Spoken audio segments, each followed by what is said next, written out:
Welcome to Craft Time with Carrie. Ding! Ding. Thank you, Tim. I say you should all be doing that at home too. Craft Time with Carrie. Ding! You should be doing that ding, all right? It gets us excited about our crafts, okay? So today we are going to be making these awesome weave weavings. You can see some of it's green. Sorry about that. It looks like it's wood. All right, but we're gonna be making these awesome weavings. They could be, I don't know, for your hand, a hand warmer, a coaster, just for fun. It could be for American Girl dolls, whatever you want to use it for. It's super addicting and super fun. So I'm gonna switch my camera view here so you can see all of our supplies.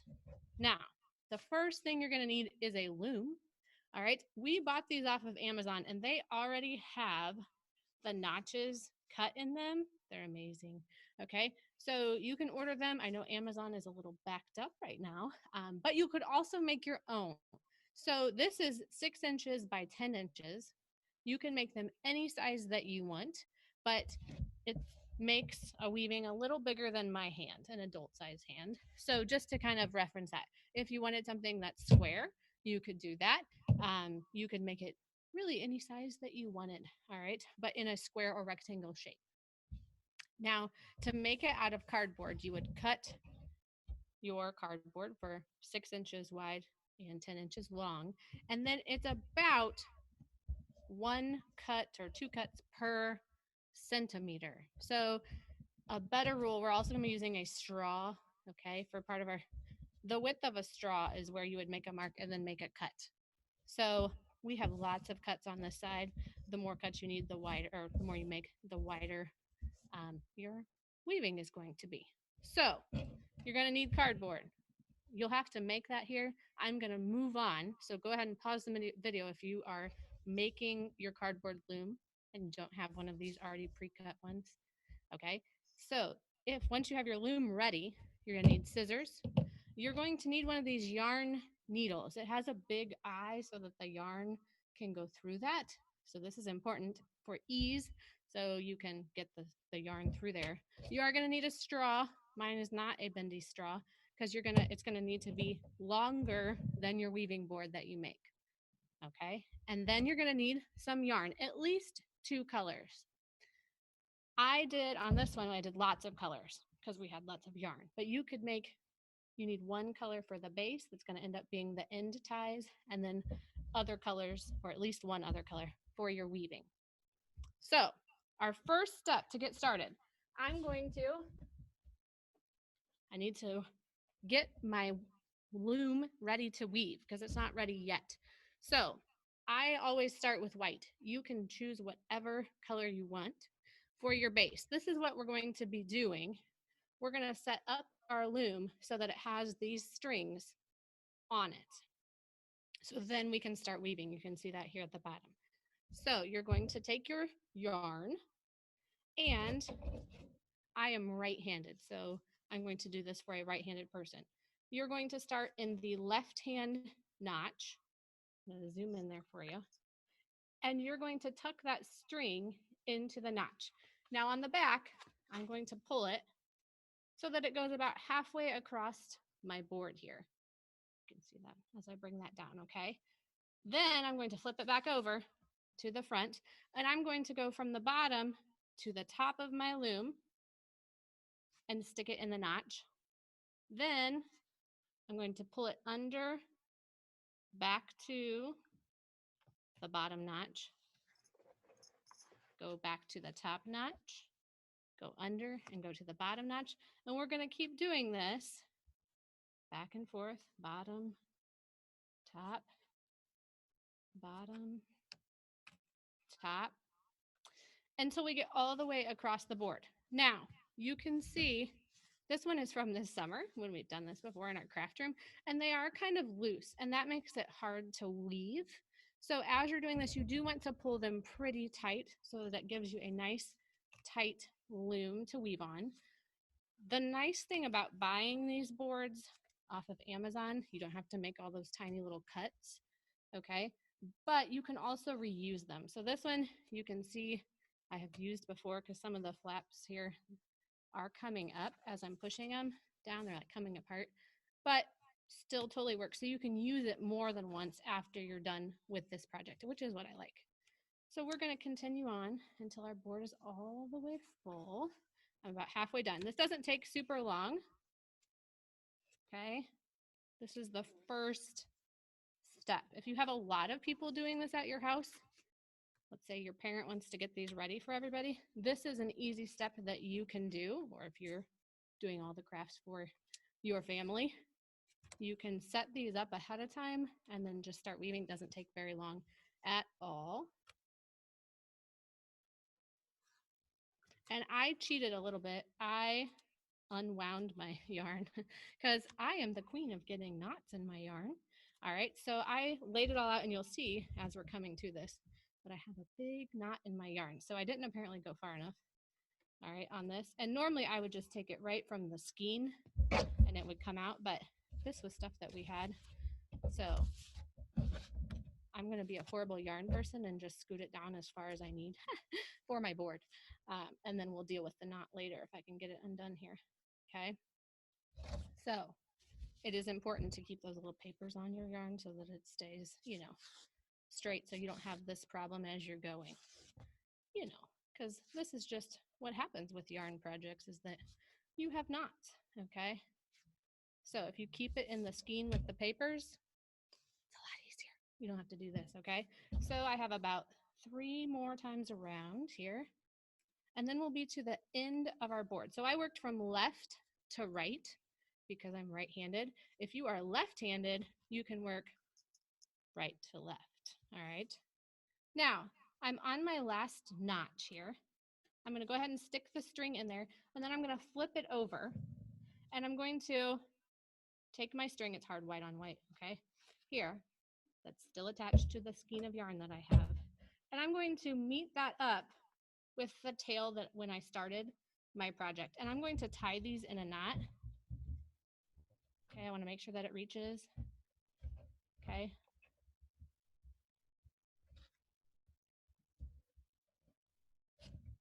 All right, and I have it in a knot. And now I can cut off the excess that is still attached to the skein. Okay, and then I can just throw that wherever. So your cardboard is ready for weaving. You can see now that you have all the strings on the notches. They're pretty tight here. And then we're going to start weaving. A very important thing to start with, you're going to want to start with, is a straw. Right. As you get more familiar with doing this, you won't necessarily need the straw, but I think it helps to help you get underneath what we're going to be weaving. So you're going to put this underneath all of these white strings, or your base strings. Go ahead and slide that under there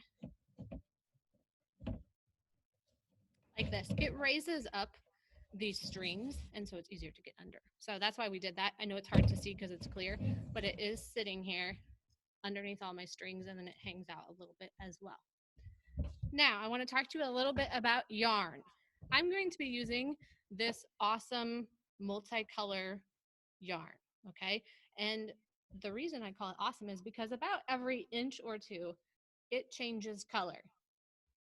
So it's going to make a nice pattern and like an interesting pattern on my weaving here.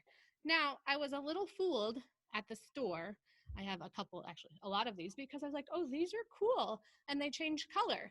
But what I didn't know is that they gradually change color. So I'm pulling out, this is probably about 6-8 feet of string that's still this salmon color.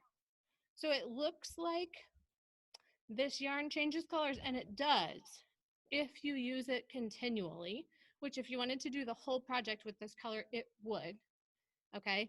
But I want you just to be aware of that if you're buying yarn, that sometimes it can be a little deceiving that this looks like it's changing colors, and that would make that pattern.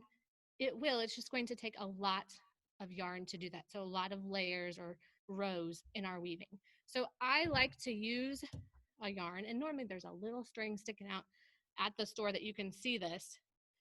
This is probably about 2 inches that changes into colors, a different color every time. So this is you're going to see this color change faster on your weaving, and I think it's a little more interesting, but do it however you want. Okay, we're going to start with our string. We're going to take a little bit of a tail of your string that you want, okay? But first, it might be nice, I don't work with the whole skein at a time. So I stretch it out an arm's length. Your arms are as long as you are tall. So I'm about 5'5". So that's about 5 feet, 5.5 feet of yarn. This is either so if multiple people want to use the same yarn, they can do that. And you don't have to carry around the skein of yarn all the time. And it's easier if there's tangles or anything else to work with. So I have about 5.5 feet of a yarn piece here. I'm going to take that tail end and I work from left to right, okay? I'm going to take it, it's about an inch. I'm going to tuck it in this very left-hand bottom slit here. And I'm just going to leave this on the back just like that for right now, okay? Now I need to thread my yarn into my yarn needle. It should just fit easily through there if you have a big enough eye. And that's what I looked for on Amazon. I just said yarn needle with large eye. And there are tons of these plastic ones. I think I got like 100 and they were super cheap. And it makes it way easier if you have to keep re-threading your yarn, that you don't have to sit there and try to thread it every time. And then I actually tie the string to my yarn. So I don't have to worry about the tail getting caught or anything, or pulling it too much and then you have to re-thread your yarn. Okay, so I'm going to go ahead and just a simple knot like you would tie your shoes if you do the crossover twice. So I have my needle ready to go. The yarn is knotted on. Okay, so I have my yarn tucked in that first notch right there. The pattern is under, over, under, over, under, over. So I'm going to go under the first one, even though it's in that notch.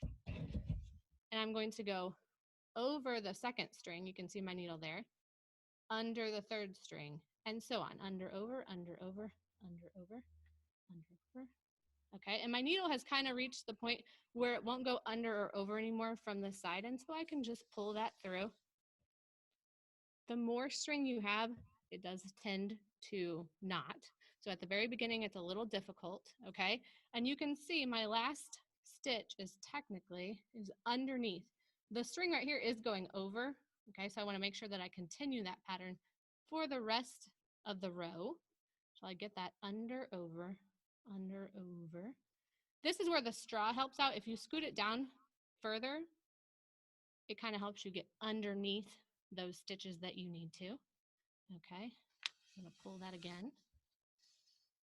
We have also used a straw as a needle because it will go all the way through. So if you stick this needle in here and you can tape it on or whatever, then you can actually use the straw end as a longer needle and you can go the whole row. So that's just kind of a tip if you don't want to have to stop and pull it and then stop and pull it, since the needle won't make it all the way across in one swoop.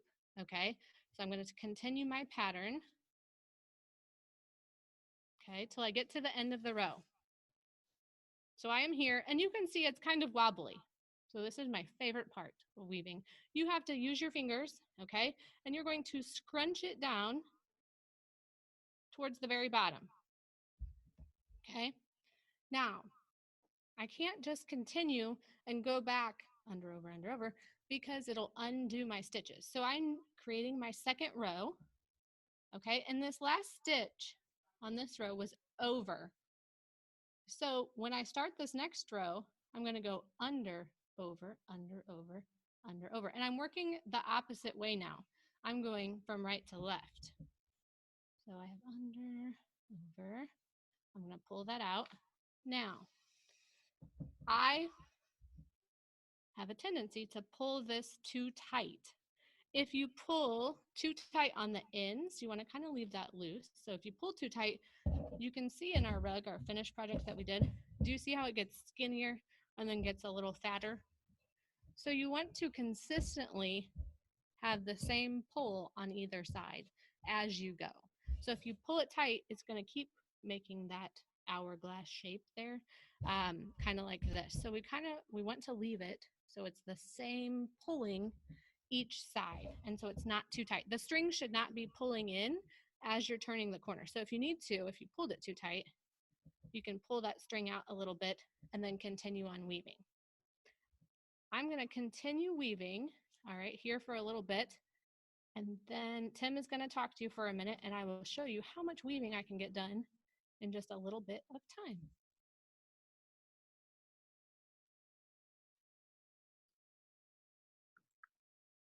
All right. I hope you guys can hear me. That looks awesome. I know my wife personally, she loves doing the weaving. I think she spent like an entire day one time just trying to make one of those little mini rugs, and we have it sitting in our house. It's like our candle holder, kind of. We just set our candles on it all the time. And so I don't know if candles need coasters, but we have one. So that works really well. Today for the Bible time, we're going to be talking about Second Samuel. All right. So yesterday we talked about First Samuel. Hopefully you guys remember that. But probably the most important details to remember about First Samuel is that King Saul was the king, and then we're learning about King David, or not king yet, but David, as God is preparing him to become the king. um, to remember that in First Samuel, they also talked about how David was a man after God's own heart. He was a really spectacular person. We know that he sinned, we know that he did wrong things, but he was all around. He was trying to honor God in what he did, and I know that's something that I desire to do. I hope that's something you desire to do too. So for Second Samuel, I'm going to read some stuff here. Some of the important things that happen are that King David, first at the end of First Samuel, Saul dies, and then David becomes king. One of the things that David does when he becomes king is he goes and he conquers Jerusalem. He's king of Judah to start with. He goes and he conquers Jerusalem, and he brings the Ark of the Covenant to Jerusalem, which is where it was supposed to be. Um, and then after he does that, he actually, it's kind of funny, he embarrasses his wife because he's dancing so crazy, and he's so happy that he was able to do this for God. He actually embarrasses his wife by doing that. Um, and then later, there's a bunch of wars that are fought. There's a bunch of battles. God allows David to win most or all of those battles. Um, and he just goes through, and it's a great time for Israel all around, or the area. Um, and so then after that is when we hear more about David's sin, the sin that David has when he sees a woman. Her name is Bathsheba, and he decides that he wants to be with her, and he shouldn't, because she's already married. He's already married, couple dozen or 100 times over, and so it's wrong. But he wants to be with her, and so he takes her, and he finds out that she's married later, and her husband's coming back from the war, and he tries to lie to the husband, and eventually he ends up essentially murdering the husband by putting him on the front line. And the prophet Nathan, comes to David, and he talks to David. He's like, "Hey, I have this parable for you. It's this parable about this guy, this rich guy. He has a bunch of sheep. He has a ton of sheep, all the sheep he could ever want in his entire life. I don't know how many sheep a typical person needs, but this guy had them, right? This guy had enough sheep for his life. And he sees this poor guy, and this poor guy has one sheep. And so this traveler is coming in for this rich guy, and the rich guy takes this one sheep and he slaughters it from the poor man. He slaughters it and he feeds it to his traveling guests. And the prophet Nathan says to David, he's like, "Hey, so in this situation, what's the matter here?" And David's like, "Oh, that's crazy. Why would he do that? This guy, like, if this actually happened, this guy needs to be dealt with." And the prophet Nathan looks at David.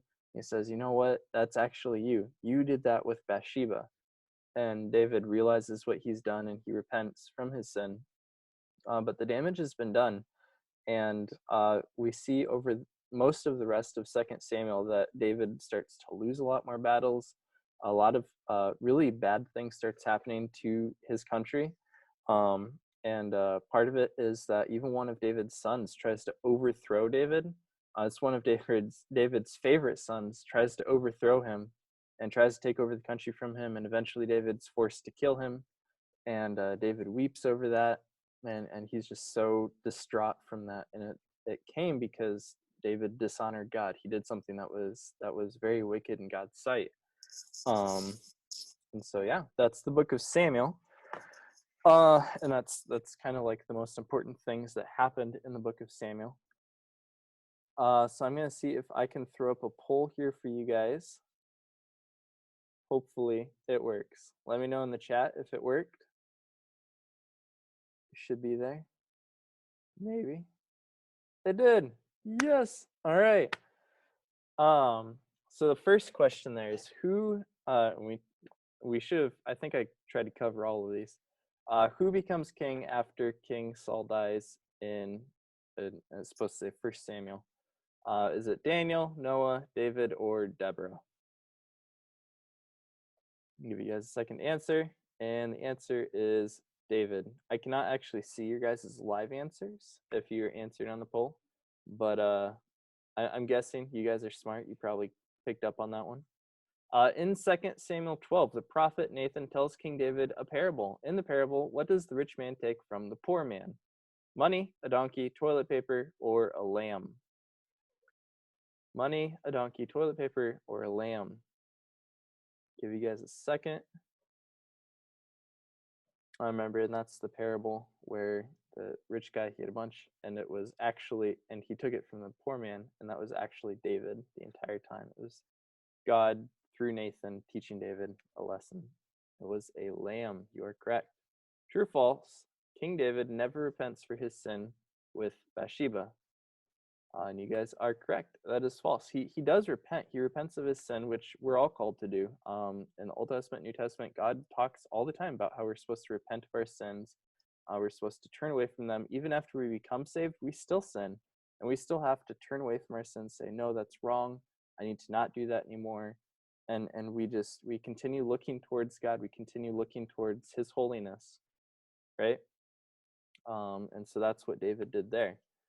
What happens to Bathsheba's husband? He got rich, he died, he remarried, he became a war hero. I realize now that I only made one of those a sad one, so it's probably kind of obvious what the answer was. But he died, yeah. So yeah, there was that. And David tried to do that to cover up what he had done. Who tried to overthrow David's throne? Was it his Padawan Anakin? Was it his father, his son Absalom, or his wife? And you guys are correct. It was his son Absalom. Very good. All right. That's awesome. So yeah, I encourage you guys, definitely check out this book. If you have not read the book of 2 Samuel recently, Carrie was saying yesterday how her word of the day was exciting and awesome. And this book of 2 Samuel is all of those things. It's exciting and awesome. There's so much that happens in this book that is so important. I definitely encourage you guys to check it out. And so, yeah, I'm going to send it back to Carrie, and we'll see how far she has gotten on her weave. If I can do that. Yeah. Right.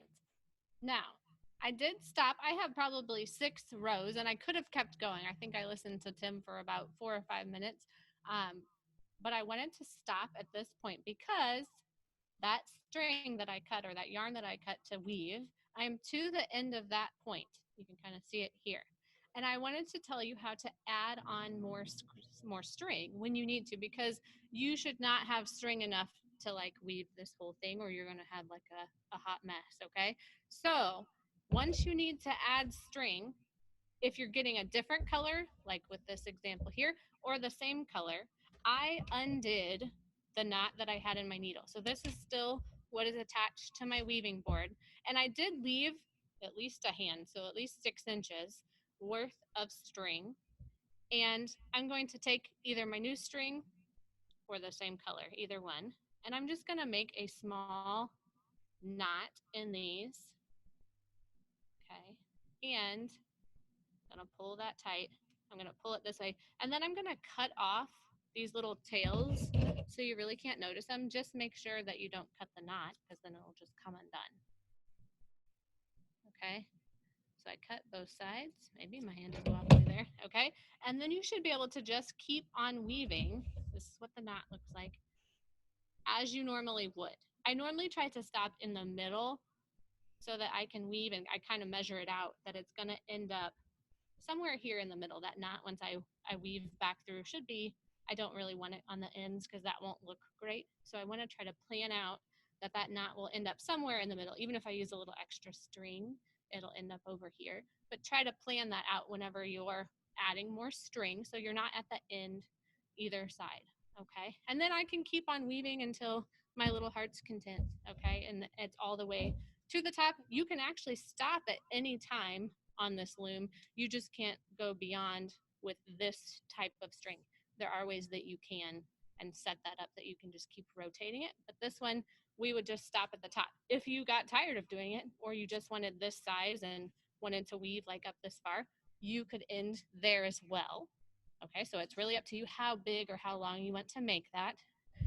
I would say Tim said that his wife, Bunny, spent all day. It's totally addicting. Once you start, you're like, oh, I want another row. I want another row. So don't forget some tips here that as you're weaving to scrunch those down. It looks like computer fingers kind of, and you scrunch, scrunch, scrunch so that it's all towards the bottom. Okay.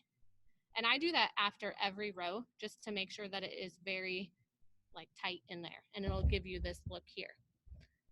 I do want to, you're going to be weaving till your little heart's content, okay? But I want to tell you how to finish it off once you get done.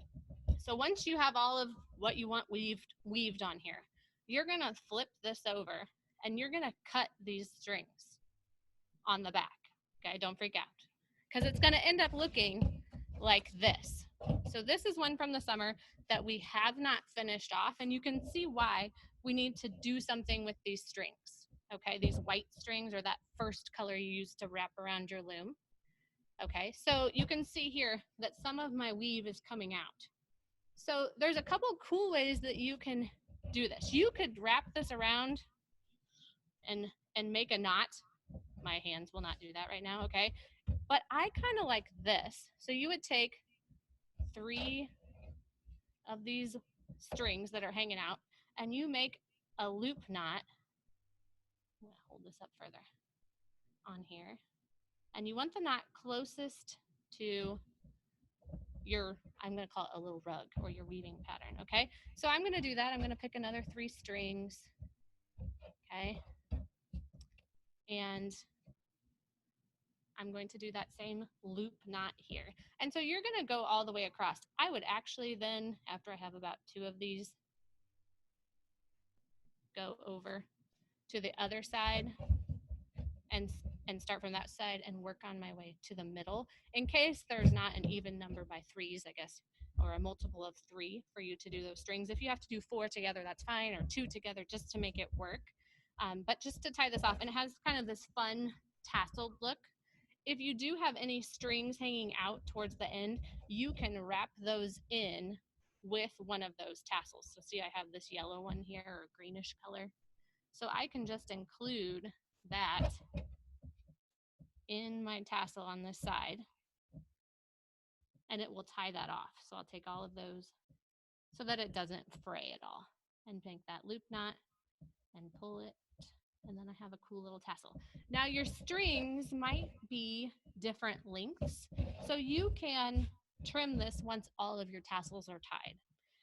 So you'll end up with a cool tasseled rug that you can apparently put candles on too. I didn't know that use, so I'm glad Tim said that. So you can have a candle warmer, kind of. All right, a candle, I don't know, coaster. Candle coaster is what we're going to call them. So we hope that you have enjoyed today's episode of Craft Time with Carrie. Ding. I know that we went a little fast, but I want you to pause the video whenever you need to, and we would love to see all the stuff that you are making. And if you need any help finding any of these supplies online, please let us know. We do have some exciting news. Next week, we are starting a new coloring contest. If you don't know about our coloring contest, now you do. All right, so each week-ish, we have a coloring contest that you can compete in. So we have the coloring page online, and you can print that out, you color it, and then you send us a picture of that, and then we pick a winner each week to get a certain prize. So if you are wanting to do that or looking for stuff to do, or you just really like to color, that is something that you need to check out. We do have exciting things all next week with our counselors who are doing Devos and all of our different fun activities. So make sure and check back with us for all of our fun activities. We hope to see you again. Have a great day.